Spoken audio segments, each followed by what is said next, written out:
Good evening everyone. My name is VAMSHI. Today I'm going to explain backpropagation and I'm making a video blog on backpropagation. So let's get into it quickly. So here comes the main thing. What is backpropagation? As we know that backpropagation is a supervised learning algorithm for training neural networks. So here you can see that a simple neural network consisting of an input layer, an hidden layer and an output layer. As you can see that input layer consisting of two neurons. In this diagram I'm expecting the input layers may be like 1 2 3 4 up to infinity. It can be many number of input layers, as well as it can contain the hidden layers h1 h2 h3 h4, but at last it will get a single output layer y. As we know that the general functioning of a neural network, we generally have some input values, weights, and weights gets multiplied with this input value. At last we'll get an output function and we'll apply some activation. Phi f is equals to, like, we have different kind of activation functions like sigmoid, like ReLU. These are some different kinds of activation functions we know, and we'll calculate this activation function for the final output in general neural networks. So here you can see it is a fully connected neural network. So going to next slide, we'll discuss further. Here you can see that why we need backpropagation.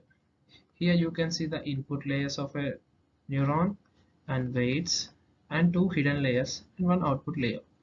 Now while we calculating this complete to get this output value, we generally move in this forward direction from input layers to hidden layers and from hidden layers to output layers. From I1, from I2 also it will also same works like this function, from input to hidden and hidden to output layer. So if I want to design a neural network, in the beginning I have to initialize some random weights. So here in W1, W2, W3, W4 and W5 and W6 I have to initialize some random weights, so that while calculating we are going to consider this weights with respect to these hidden layers. At last we'll get a final output value. So this is the least probability that what every weights or a values which I have to assign will lead to the correct output, I can say in single word.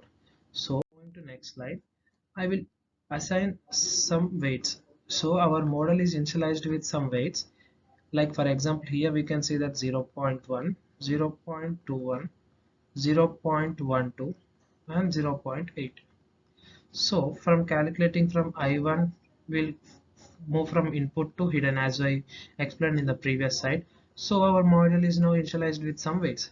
So it will move in forward direction as I mentioned in before slide, and we'll get a final output result. So let's go to the next slide. Here you can see that in hidden layers and weights, at last by calculating we got 0.91. We generally call this as error, means the error is calculated by half prediction minus actual square. So according to this example, we got like 0.91 is a prediction value. Here you can see the final output layer value, and 1 is the actual which we have actual output value. So after calculating we got 0.327. So here you can see that error cost function is maximum. So here comes the main task.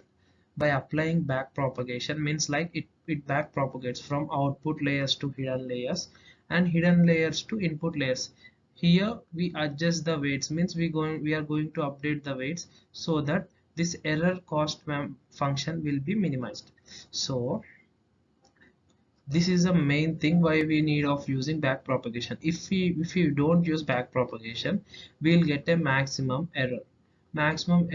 With maximum error we cannot train neural networks as good as possible, means like we don't get our desired outputs. So by using this backpropagation, we'll get our desired outputs and we'll also get the minimized error. So moving to final slide, so we get a error cost function as I explained in the below slide, high. So we need to change some parameters such that error will be minimized. So like changing parameters means we are going to adjust the weights and so. So these can be solved by using gradient descent algorithm.